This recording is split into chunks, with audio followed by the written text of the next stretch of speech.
nabisto sa Senado ang 10 bilyong pisong halaga ng overpriced na farm-to-market roads. Ang ilang kontraktor na sangkot dito, dawit din sa flood control. Kabilang ang dalawang kumpanyang iniuugnay kay dating Congressman Zaldico. Ayaw ko nga maniwala kasi 300 million per kilometer.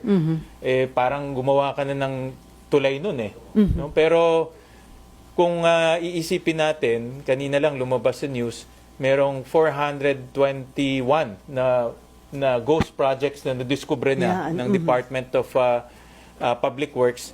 Walang imposible sa korupsyon no? Talagang pag korupsyon, gagawing ghost project, gagawing sobrang overpriced, basta lang makakubra ng pera. Anything is possible now. No? Anything is possible.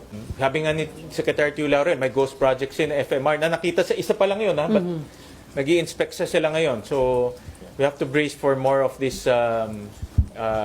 itong mga anomalies.